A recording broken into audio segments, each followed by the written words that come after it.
이번 비디오는 고성능 운전 2편으로 스핀과 슬라이딩의 원리부터 에너지 보존의 법칙의 응용까지를 설명하겠습니다. 고성능 운전의 목적과 마찰원의 원리 그리고 중량 이동의 원리에 대해서는 이전 비디오 번호 H0060 고성능 운전 1편에서 설명한 바가 있습니다. 고성능 운전 3편은 구심력, 롤오버, 개별적 운전 기술, 고성능 운전의 절차 그리고 맛보기 운전이며 이들은 다음 비디오 번호 H0062에서 설명할 예정입니다. 퀴즈를 풀어보겠습니다. 설해중 저단 기어에서 급가속 시 현상을 맞게 설명한 것은 어떤 것일까요? 1번 전륜 구동 차량에서 오버스티어가 발생한다. 2번 후륜 구동 차량에서 언더스티어가 발생한다. 3번 후륜 구동 차량에서 오버스티어가 발생한다. 4번 전륜 구동 차량과 후륜 구동 차량 모두 오버스티어가 발생한다. 여기서 설명하는 좌표계는 브러쉬 모델을 설명한 이전 비디오에서 사용한 것과 같이 힘과 모멘트에 대해서는 오른손 좌표계를, 조향각 델타와 횡슬립각 알파에 대해서는 왼손 좌표계를 사용합니다. 또한 정지 상태나 정속 주행 상태의 차량의 수직력 분포는 전륜과 후륜의 수직력이 똑같다고 가정합니다. 고성능 운전에서 왜 슬라이딩과 스핀이 필요할까요? 선회력이 크게 작용할 때 차량의 무게 중심이 높고 타이어 마찰력이 크면 롤오버가 발생하여 차량이 전복될 수 있습니다. 그러나 선회력이 크게 작용할 때 후륜의 슬라이딩이나 스핀을 발생시키면 타이어 마찰력이 낮아져서 오버스티어를 발생시킬 수 있으며 이를 이용하여 차를 전복시키지 않고 커브길을 통과할 수 있습니다. 다음에 발표될 비디오 번호 H006에서 이에 대한 원리를 설명할 예정입니다. 슬라이딩의 원리를 설명하기 위하여 탁자 위에 매끄러운 녹색 식탁보가 있고 그 위에 장난감 자동차가 있는 경우를 생각해 보겠습니다. 여기서 녹색 식탁보와 탁자, 그리고 식탁보와 장난감 자동차 사이의 마찰계수는 작은 값을 갖는다고 가정합니다. 또한 급제동시를 가정하여 장난감 자동차의 모든 휠은 회전이 불가한 상태로 잠겨 있다고 가정합니다. 이와 같은 경우에 장난감 자동차의 뒤쪽으로 식탁보를 힘껏 당기면 장난감 자동차는 약간의 이동을 하지만 식탁보는 완전히 빼낼 수가 있습니다. 빼내는 힘이 클수록 마찰계수가 작을수록 장난감 자동차의 움직임을 최소로 하면서 식탁보를 빼낼 수 있습니다. 이 그림은 급제동 시 발생하는 슬라이딩의 원리를 보여주고 있습니다. 이 그림은 급제동 시 발생하는 슬라이딩의 원리를 보여주고 있습니다. 최대한 짧은 시간에 브레이크 페달을 끝까지 밟으면 제동 시스템 토크에 의한 종 방향 힘이 최대 노면 마찰력보다 커지게 되고 전체 휠에서 슬라이딩이 발생하여 모든 휠이 회전을 멈춘 채로 노면 위를 슬라이딩하는 현상을 볼 수 있습니다. 이와 같이 과도한 제동 시스템 토크에 의한 힘이 노면 최대 마찰력을 초과함으로써 차량이 멈추지 않고 차량 관성의 힘에 의하여 휠의 회전이 멈춘 채로 노면 위를 미끄러지는 현상을 슬라이딩이라고 합니다. 이번에는 스핀의 원리를 알아보겠습니다. 앞서와 반대로 식탁보를 장난감 차량의 앞쪽으로 당기면 모든 휠이 과도한 엔진 토크에 의하여 스핀을 발생시키는 경우와 똑같은 조건이 만들어집니다. 이 그림은 급발진 시 발생하는 스핀의 원리를 보여주고 있습니다. 이 그림은 차량에서 급가속 시 발생하는 스핀 현상을 보여주고 있습니다. 변속기 저단 기어에서 최대한 짧은 시간에 가속 페달을 끝까지 밟으면 엔진 토크에 의한 종방향 힘이 최대 노면 마찰력보다 커지게 되고 슬립량이 증가하여 차는 움직이지 않거나 약간씩 전진하면서 구동륜이 공회전하는 현상을 볼 수 있습니다. 이와 같이 과도한 엔진 토크에 의한 힘이 노면의 최대 마찰력을 초과하여 엔진의 힘이 노면에 전달되지 않고 구동륜이 공회전하는 현상을 스핀이라고 합니다. 슬라이딩과 스핀을 이론적으로 살펴보겠습니다. 뉴턴 제1법칙은 관성의 법칙으로 외부 힘이 작용하지 않는 한 정지한 물체는 정지 상태를 유지하고 움직이고 있는 물체는 일정한 속도로 직선 운동을 유지한다는 것입니다.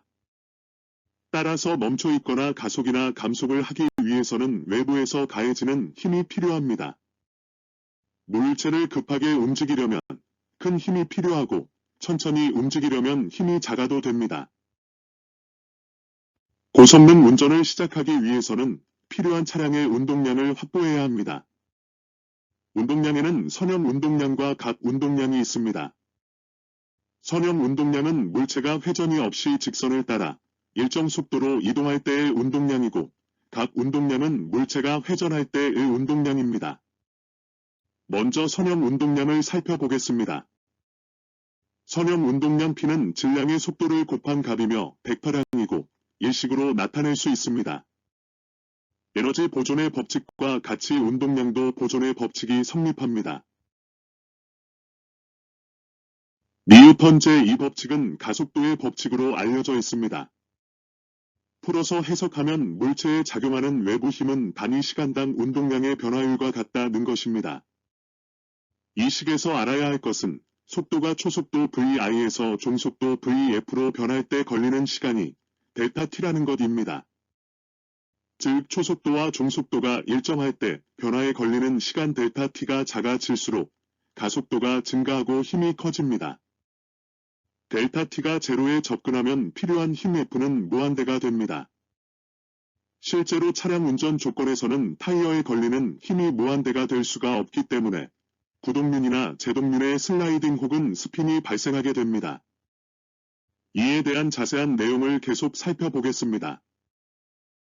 마찰한계 내에서 전륜과 후륜을 동시에 제동할 때 선형 운동량의 변화를 알아보겠습니다. 선형 운동량은 직진 주행 중 제동이나 가속 등 외부 힘을 받을 때 바뀝니다. 다르게 표현하면 힘은 단위 시간당 운동량 변화로 나타낼 수 있습니다. 그림의 운전 상태는 직진 주행 중 제동을 할 때 차의 거동을 나타냅니다. FB를 제동력, VF를 종속도, VI를 초속도라고 하면 제동력 FB는 단위 시간당 운동량 변화를 사용하여 이 식과 같이 나타낼 수 있습니다. 이때 식의 감속도 A는 마이너스 값을 갖습니다. 주행하는 차를 제동하면 타이어 접지면에서는 마찰력에 의한 제동력이 반대 방향으로 작용됩니다. 제동 시에는 차량의 무게가 앞쪽으로 이동하여 전륜의 수직 하중이 증가하게 됩니다. 최대 제동력 FBmax는 3식으로 나타낼 수 있으며 여기에서 최대 제동 감속도 ABmax는 2식과 3식으로부터 피크 마찰 개수 μp에 중량 가속도 G를 곱한 값으로 4식과 같이 나타낼 수 있습니다. 제동 장치의 휠토크가 최대 노면 마찰력에 의한 휠토크보다 작으면 슬라이딩이 발생하지 않습니다. 이번에는 제동 장치 휠토크가 최대 노면 마찰력에 의한 휠토크를 초과하는 경우에 선형 운동량의 변화를 알아보겠습니다. 브레이크 시스템의 휠토크가 최대 노면 마찰력에 의한 휠토크보다 커서 전륜과 후륜 전체 휠이 동시에 잠길 경우에는 모든 휠에서 슬라이딩이 발생합니다. 왜 슬라이딩이 발생하는지 알아보겠습니다. 전체 휠 동시 잠길 때 슬라이딩이 발생하지 않으려면 차량이 3식의 최대 마찰계수 μp보다 더 큰 5식의 마찰계수 μq로 제동해야 하고 이때의 제동력 FB는 6식과 같이 구할 수 있습니다. 즉 7식에 나타낸 바와 같이 μq가 μp보다 커야 하기 때문에 제동력의 절대값이 최대 마찰력보다 더 커야 합니다. 그러나 제동력이 최대 마찰력보다 커질 수가 없으므로 슬라이딩이 발생하고 마찰력은 슬라이딩 마찰계수 μs로 계산됩니다. 후륜 핸드 브레이크 작동 시 슬라이딩도 이와 같은 원리로 발생합니다. 앞서의 내용을 요약해서 정리하면 제동력은 시간당 운동량의 변화량이므로 이 식으로 계산할 수 있으며 슬라이딩 마찰계수 μs로 제동력을 계산하면 제동력은 9식과 같고 2식과 9식으로부터 제동 감가속도 A를 10식으로 구할 수 있습니다. 이때 전륜과 후륜은 모두 잠겨 있으므로 휠의 회전 속도는 전륜과 후륜 모두 제로입니다. 주행 중 핸드 브레이크 작동으로 후륜이 잠겼을 때 선형 운동량의 변화를 알아보겠습니다.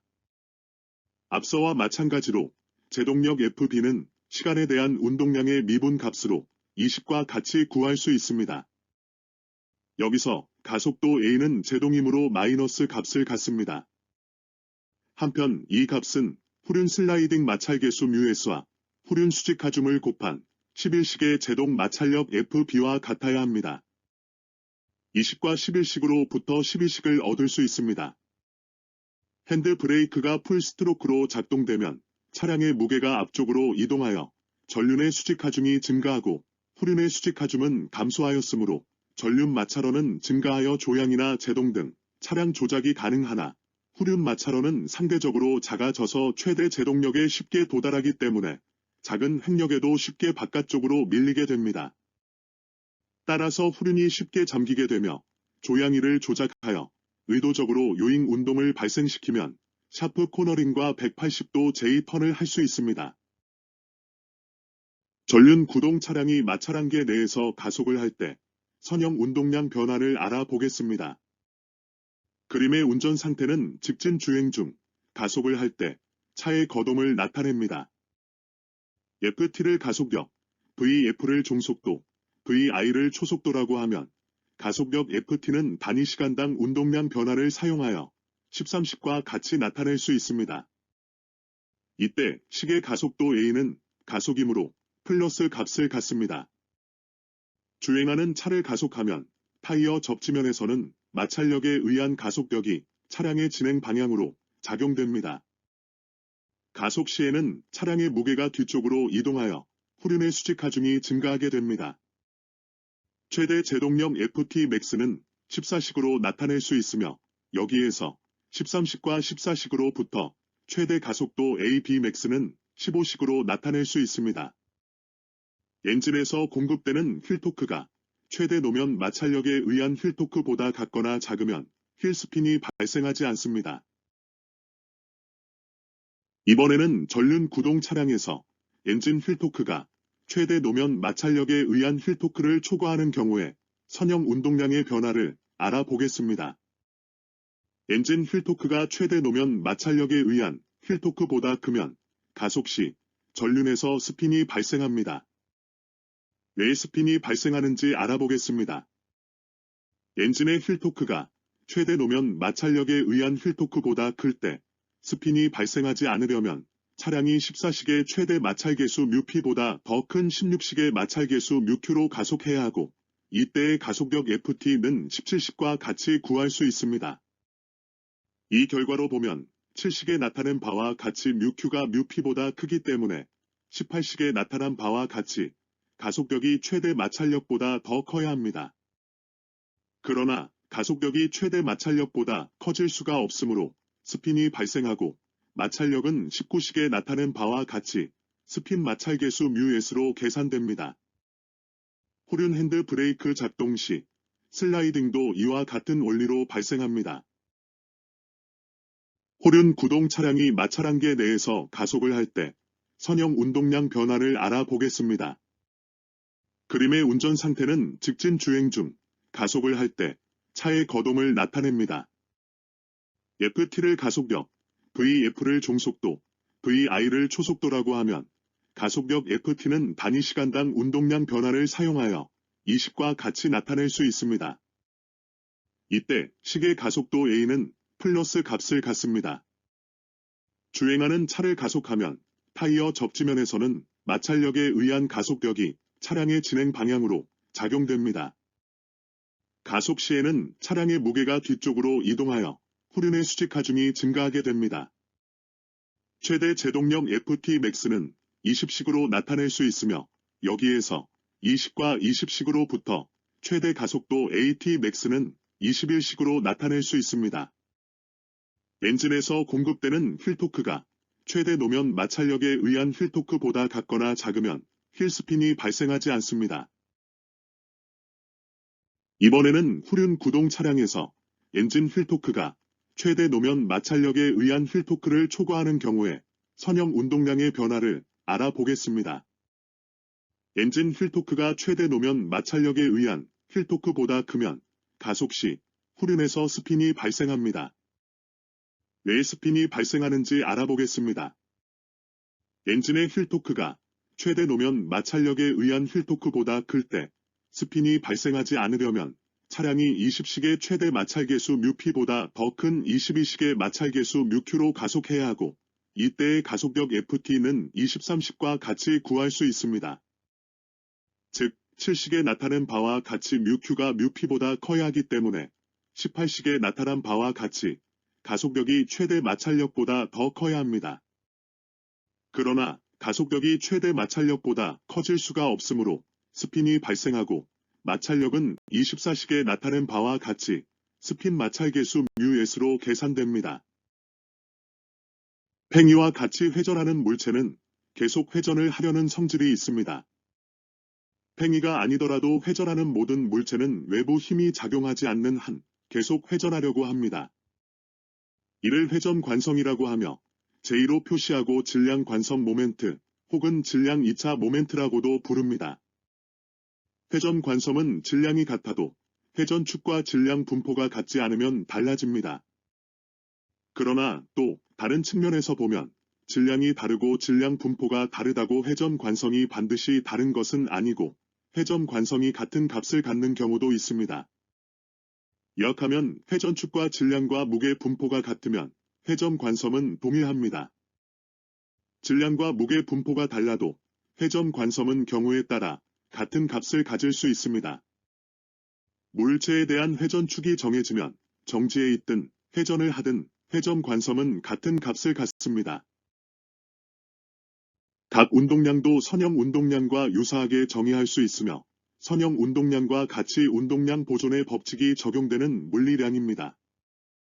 각 운동량 N은 26식으로 정의할 수 있으며 여기서 J는 질량 관성 모멘트이고 오메가는 가속도입니다. 질량 관성 모멘트 J는 이전 비디오 번호 H040에서 H048까지 9개의 비디오에서 설명한 바 있는 단면 2차 모멘트와 유사한 방법으로 구할 수 있습니다. 각 운동량과 에너지의 식을 알아보겠습니다. 각 운동량식에서 회전 관성 J는 선형 관성식의 질량 M에 해당하는 값으로 질량의 거리 제곱을 곱한 단위를 갖습니다. 회전 관성의 각 속도를 곱하면 26식의 각 운동량 L이 되고 각 가속도를 곱하면 27식의 토크가 됩니다. 토크 T는 제2의 회전 관성을 갖는 물체를 알파의 각 가속도로 회전시킬 때 필요한 모멘트를 나타냅니다. 각 운동 에너지는 선형 운동 에너지와 같은 형식으로 28식과 같이 나타낼 수 있습니다. 선형 운동량은 앞서 설명한 바 있는 일식으로 나타낼 수 있고 속도 V로 움직이는 차량에 대한 선형 운동 에너지는 차량 질량 M을 사용하여 29식과 같이 나타낼 수 있습니다. 뇌의 고성능 운전을 위해서 진입 운동량을 확보해야 하는지를 에너지 보존의 법칙을 사용하여 설명하겠습니다. 앞서 설명한 바와 같이 차량이 계속 움직이면서 정해진 운전 경로를 통과하기 위해서는 알맞는 진입 운동량을 확보해야 합니다. 진입 운동량과 이에 해당하는 운동 에너지는 보존의 법칙이 성립합니다. 운동량보다는 에너지가 설명하기 쉽기 때문에 에너지 보존의 법칙으로 가속 페달을 사용하지 않고 핸드 브레이크를 사용하여 180도 J턴을 하는 경우에 대해서 설명을 하겠습니다. 각 운동 에너지와 선형 운동 에너지는 앞서 설명한 바와 같이 28식과 29식으로 나타낼 수 있습니다. 상태 I에서 상태 F로 진행하는 동안 외부 힘과 토크가 작용하지 않고 노면 마찰이 존재하기 때문에 1W는 제로이고 노면과 차량의 시스템의 에너지 변화는 운동 에너지 변화량 델타 K와 마찰 에너지 FKD를 사용하여 30식과 같이 나타낼 수 있습니다. 여기서 마찰력 FK는 상태 I에서 상태 F까지 일정하다고 가정합니다.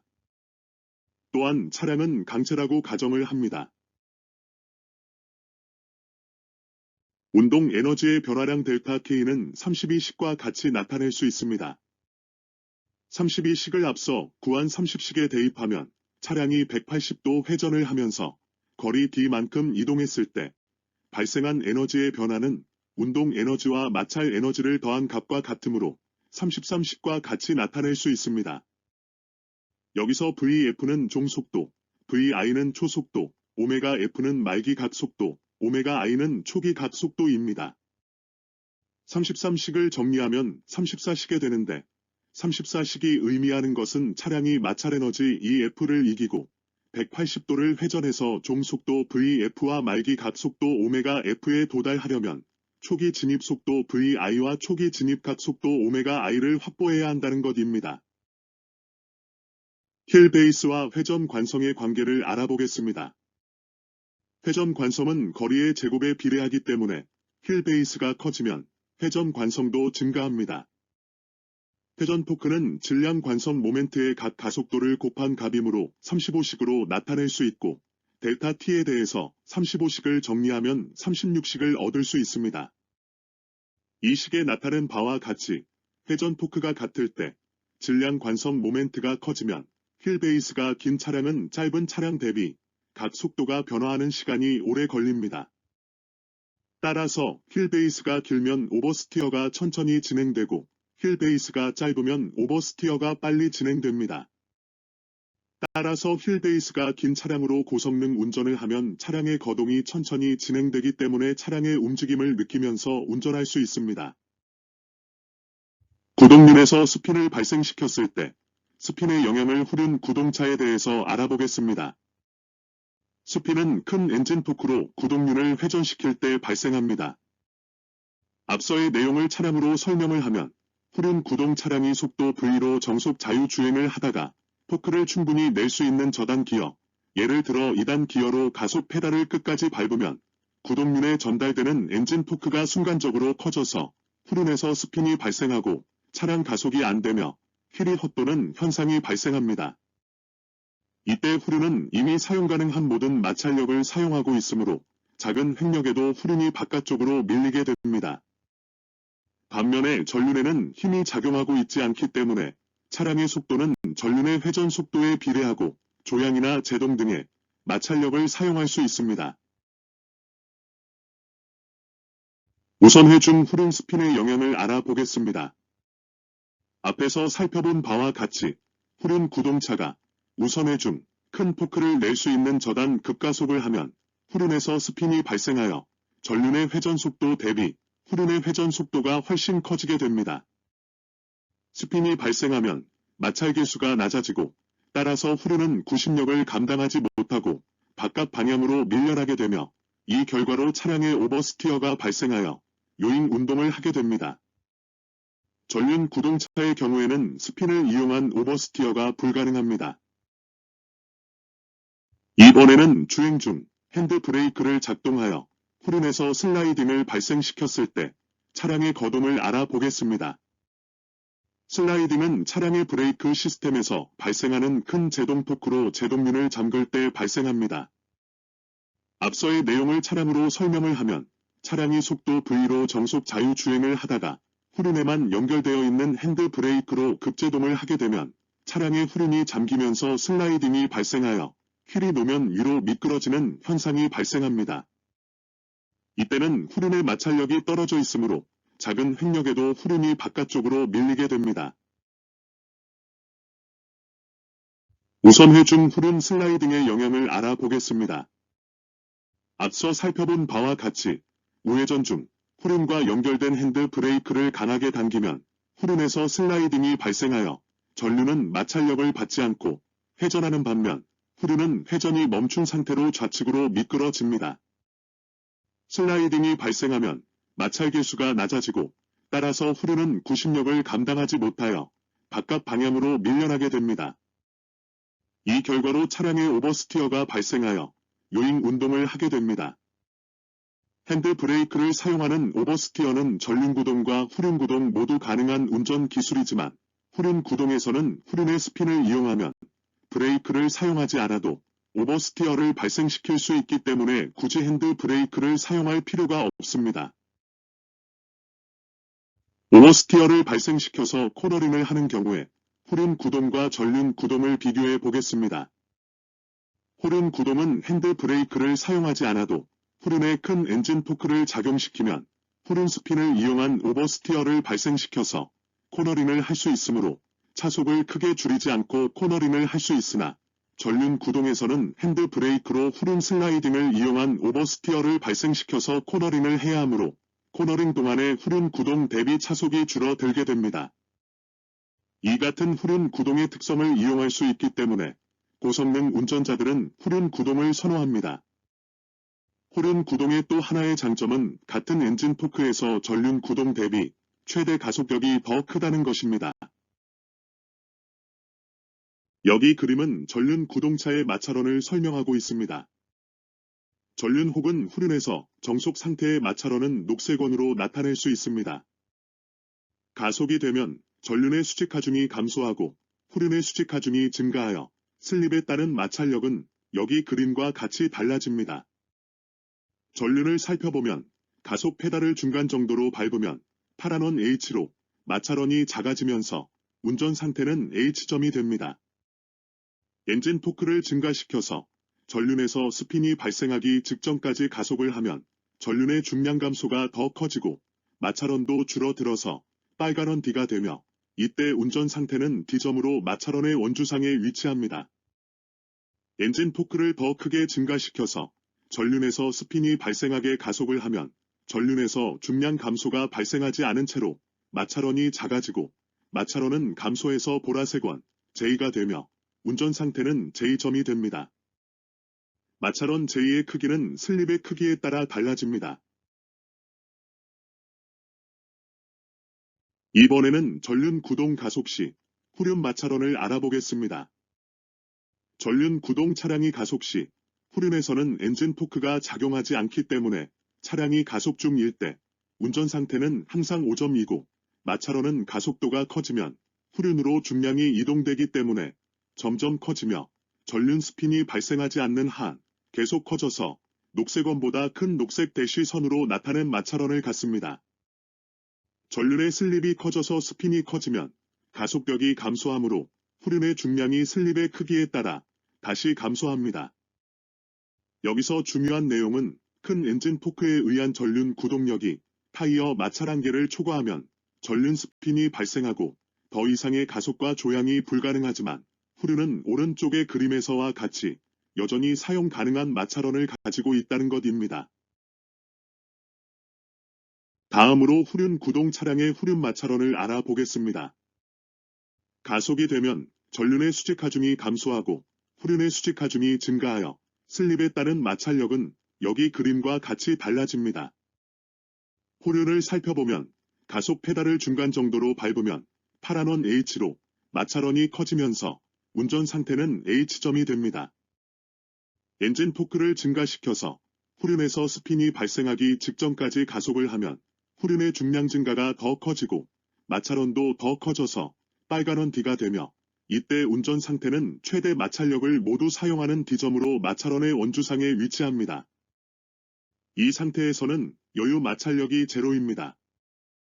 엔진 토크를 더 크게 증가시켜서 후륜에서 스핀이 발생하게 가속을 하면 중량이 감소되면서 마찰원이 작아져서 보라색 원 J가 되고 운전 상태는 J점이 됩니다. 이때 마찰원의 크기는 슬립의 크기에 따라 달라집니다. 여기서 중요한 내용은 오른쪽의 그림에서 가속력이 증가하여 후륜이 최대 마찰력을 갖는 D점부터는 코너링에 사용할 FI 값이 제로이기 때문에 이 상태에서 조향을 하면 후륜의 횡슬라이딩이 발생하여 후륜이 바깥쪽으로 밀리는 현상이 나타납니다. 이번에는 후륜 구동 가속 시 전륜 마찰원을 알아보겠습니다.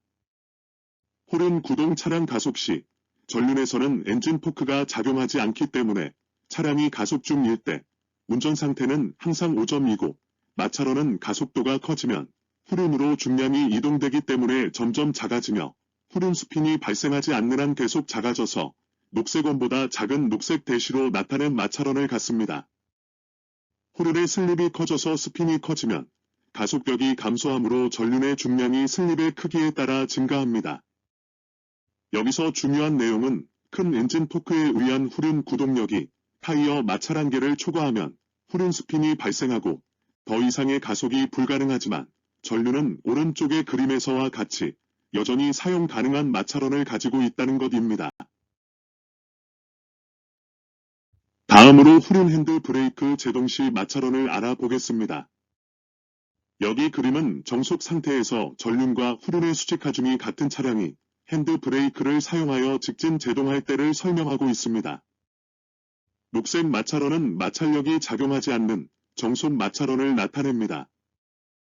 제동을 하면 전륜의 수직 하중이 증가하고 후륜의 수직 하중이 감소합니다. 이에 따라 수직 하중의 마찰 계수를 곱한 최대 노면 여유 마찰력은 전륜에서 증가해서 마찰원은 언5가 되고 전륜에서는 제동 토크가 없으므로 안정적인 5점의 운전 상태가 됩니다. 여기서 중요한 내용은 오른쪽의 그림에서 제동력이 증가하여 후륜이 마찰원상의 A점에 이르면 코너링에 사용할 FY 값이 제로이기 때문에 이 상태에서 조향을 하면 후륜의 횡방향 슬라이딩이 발생하여 후륜이 바깥쪽으로 밀리는 현상이 나타납니다. 다음으로 횡 슬라이딩이 발생하기 직전에 최대 정속 우선회를 살펴보겠습니다. 정속으로 선회를 하면 내륜의 수직 하중이 감소하고 내륜의 수직 하중이 증가합니다. 이에 따라 수직 하중의 마찰 계수를 곱한 최대 횡력은 내륜에서 감소하고 내륜에서 증가합니다. 여기서 중요한 내용은 왼쪽의 그림에서 횡력이 최대가 되어 C점에 이르면 가속이나 제동에 사용할 Fx 값이 제로이고 선회하는 차에는 이미 횡방향에 힘이 작용하고 있기 때문에 작은 가속력이나 제동력이 발생해도 횡방향 슬라이딩이 발생한다는 것입니다. 최대 정속 우선회 시 마찰원을 살펴보겠습니다. 횡력이 최대가 되는 C점에서 전륜과 후륜을 동시에 제동을 하게 되면 가속과 제동에 사용할 마찰력 Fx 값이 제로이기 때문에 운전 상태가 마찰원을 벗어나게 되고 전륜과 후륜 모두에서 슬라이딩이 발생하여 차량의 조향이 불가능해집니다. 이 경우는 전륜과 후륜 모두 마찰원 원주상에서 종방향 힘과 횡방향 힘을 함께 받으므로 슬라이딩이 발생합니다. 한편 핸드 브레이크를 사용하여 제동을 하게 되면 후륜의 중량이 줄어들기 때문에 마찰원이 빨간 원으로 줄어들고 운전 상태 점이 후륜 마찰원을 벗어나게 됩니다. 이 때문에 횡슬립이 발생하여 후륜이 바깥쪽으로 밀리게 되나 전륜은 제동 때문에 수직 하중이 증가하고 마찰원이 녹색 원으로 커져서 여유 마찰력을 가질 수 있기 때문에 조향이 가능합니다. 이 경우에 후륜은 마찰원 원주상에서 종방향 힘과 횡력을 함께 받기 때문에 슬라이딩이 발생하나 전륜은 횡방향 힘만 받기 때문에 슬라이딩이 발생하지 않습니다. 최대 정속 우선회 시 후륜 구동의 마찰원을 알아보겠습니다. 후륜 구동의 경우에 가속을 하게 되면 가속에 사용할 Fx 값이 제로이기 때문에 가속이 되지 않고 구동륜인 후륜에서 스핀이 발생하면서 횡방향 슬라이딩이 발생합니다. 따라서 운전상태 점이 후륜 마찰원을 벗어나게 되고 차량의 후륜이 바깥쪽으로 밀리게 됩니다. 한편 전륜에서는 횡방향 한 개의 힘만 작용하고 있기 때문에 조향이 가능합니다. 다시 말하면 후륜은 마찰원 원주상에서 종방향 힘과 횡력을 함께 받기 때문에 스핀과 횡 슬라이딩이 발생하나 전륜은 횡방향 힘만 받기 때문에 스핀이나 슬라이딩이 발생하지 않습니다. 전륜 구동 차량 선회 시 마찰원을 살펴보겠습니다. 왼쪽 그림과 같이 전륜 구동 차량의 점 1의 정지 상태에서 출발하여 점 5의 정속 상태에 이르는 운전 상태를 마찰원에서 나타내 보겠습니다.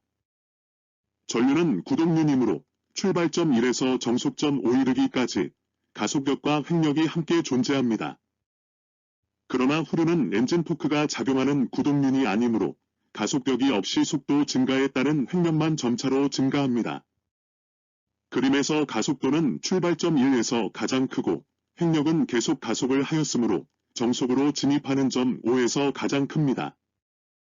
중량 증가와 감소를 반영하면 1번에서 5번까지의 마찰원의 크기는 모두 달라야 하나 그림이 복잡해지는 관계로 여기서는 중량 증감을 고려하지 않고 나타내었으니 참고하시기 바랍니다. 이번에는 후륜 구동 차량이 우선회할 때 마찰원을 살펴보겠습니다. 왼쪽 그림과 같이 후륜 구동 차량의 점 1의 정지 상태에서 출발하여 점 5의 정속 상태에 이르는 운전 상태를 마찰원에서 나타내 보겠습니다. 후륜은 구동륜이므로 출발점 1에서 정속점 5에 이르기까지 가속력과 횡력이 함께 존재합니다. 그러나 전륜은 엔진 포크가 작용하는 구동륜이 아니므로 가속력이 없이 속도 증가에 따른 횡력만 점차로 증가합니다. 그림에서 가속도는 점 1에서 가장 크고 횡력은 계속 가속을 하였으므로 정속으로 진입하는 점 5에서 가장 큽니다. 앞서 전륜 구동의 경우와 마찬가지로 1번에서 5번까지의 마찰원의 크기는 모두 달라야 하나 그림이 복잡해지는 관계로 여기서는 중량 증감을 고려하지 않고 나타내었으니 참고하시기 바랍니다. 이번에는 가속도의 크기별로 직진 가속을 하는 전륜 구동의 마찰원을 살펴보겠습니다. 차량은 1점으로 나타낸 직진 정속 상태를 기준으로 가속 페달을 많이 밟을수록 가속력이 커집니다. 5점은 가속력이 최대가 되는 가속 한계를 나타냅니다. 이때 전륜은 엔진 포크가 작용하는 구동륜이므로 최대 가속 한계인 5점의 운전 상태가 되면 마찰원의 원주상에 위치하게 되고 이 운전 상태에서는 더 이상의 가속과 조향이 불가능합니다. 그러나 후륜은 엔진 포크가 작용하지 않으므로 전륜과 상관없이 운전 상태는 항상 원점이며 작용하는 마찰력은 제로입니다. 후륜은 마찰원 내의 여유 마찰력을 사용할 수 있습니다. 가속이 되면 전륜의 수직 하중이 감소하므로 전륜 마찰원이 작아지고 후륜의 수직 하중은 증가하므로 마찰원이 커집니다. 여기서 알아야 할 것은 가속 페달을 일정 위치까지 밟고 있는 상태를 유지하여 시간이 지나면 5번 위치까지 가는 것이 아닙니다.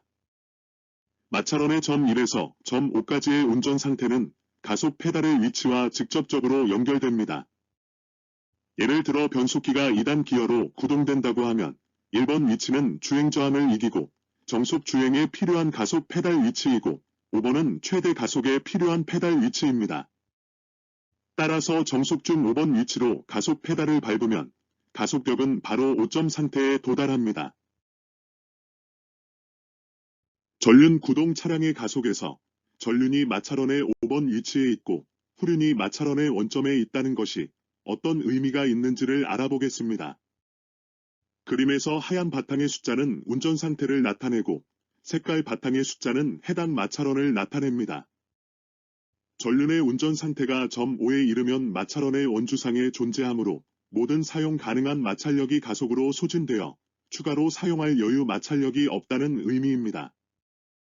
따라서 추가로 더 큰 가속 토크를 공급하면 점 6의 위치로 운전 상태가 변하여 가속 스핀이 발생하고 마찰원은 줄어듭니다.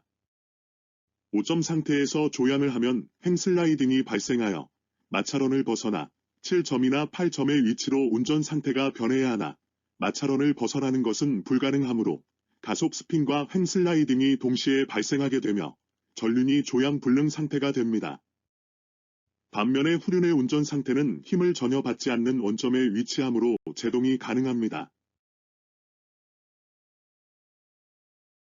이번에는 가속도의 크기별로 직진 가속을 하는 후륜 구동의 마찰원을 살펴보겠습니다. 차량은 1점으로 나타낸 직진 정속 상태를 기준으로 가속 페달을 많이 밟을수록 가속력이 커집니다. 5점은 가속력이 최대가 되는 가속 한계를 나타냅니다.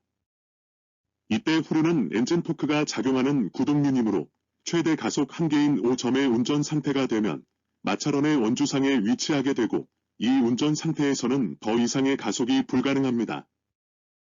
그러나 전륜은 엔진 포크가 작용하지 않으므로 후륜과 상관없이 운전 상태는 항상 원점이며 작용하는 마찰력은 제로입니다.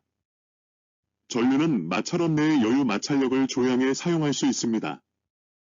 가속이 되면 전륜의 수직 하중이 감소하므로 전륜 마찰원이 작아지고 후륜의 수직 하중은 증가하므로 마찰원이 커집니다.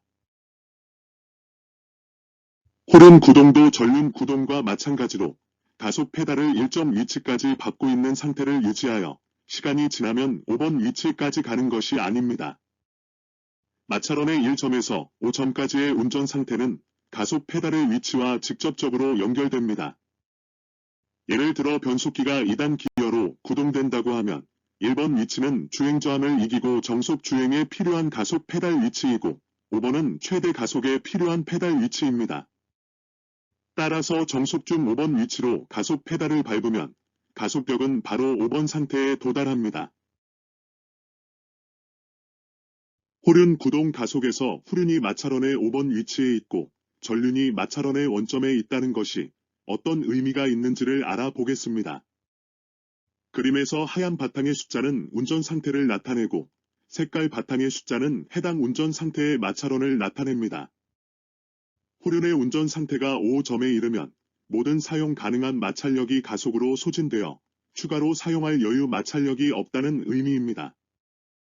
따라서 추가로 더 큰 가속 토크를 공급하면 6점의 위치로 운전 상태가 변하여 가속 스핀이 발생하고 조향을 하면 횡슬라이딩이 발생하여 마찰원을 벗어나 7점이나 8점의 위치로 운전 상태가 변해야 하나 마찰원을 벗어나는 것은 불가능하므로 가속 스핀과 횡슬라이딩이 동시에 발생하게 되고 후륜이 바깥쪽으로 밀리게 됩니다. 반면에 전륜의 운전 상태는 힘을 전혀 받지 않는 원점에 위치하므로 조향이 가능합니다. 핸드브레이크 작동 시 마찰원을 알아보겠습니다. 마찰원의 5점은 주어진 선회원을 따라 최대의 속도로 우선해야 하는 운전 상태를 나타내며 이때 최대의 횡력이 발생합니다. 이 상태에서 후륜과 연결된 핸드브레이크를 작동했을 때 어떻게 되는지를 알아보겠습니다. 5점의 운전 상태에서 후륜의 마찰력은 횡력에 모두 사용되고 있으므로 추가적인 가속과 제동이 불가능합니다. 따라서 핸드브레이크가 작동이 되면 슬라이딩이 발생하여 제동력과 횡력이 급격히 감소하면서 마찰원이 축소되어 6번 운전 상태로 됩니다. 반면에 전륜은 제동력이 작용하지 않는 상태로 수직 하중이 커져서 마찰원이 증가하기 때문에 마찰력을 유지한 채로 조향이 가능합니다. 고성능 운전 2편의 내용을 요약해 보겠습니다. 스핀의 원리에 의하여 엔진에 의한 구동 토크가 최대 마찰력을 초과하면 힐스핀이 발생합니다. 슬라이딩의 원리에 의하여 제동 장치 토크가 최대 마찰력을 초과하면 힐 슬라이딩이 발생합니다. 관성의 원리에 의하여 내부 힘이 작용하지 않는 한 차량은 정지해 있거나 일정한 속도로 주행합니다. 에너지와 운동량은 모두 보존의 법칙이 적용되는 물리량입니다. 차량이 주어진 운전 코스를 고성능 운전으로 지나가기 위해서는 적합한 진입 운동량이 필요합니다. 힐 베이스가 길면 요잉 운동이 상대적으로 천천히 진행되고 힐 베이스가 짧으면 요잉 운동이 상대적으로 빨라집니다. 지난 비디오를 시청하시면 앞으로 출시될 비디오를 더욱 깊이 있게 이해하실 수 있습니다. 지난 비디오 번호 H0059에서는 실용 종슬립과 이론 종슬립의 부호와 관련 식들의 의미를 설명한 바가 있습니다. 최근 비디오 H0060은 고성능 운전 원리와 이론 1편으로 중량 이동과 마찰원에 대한 원리와 이론을 설명한 바 있습니다.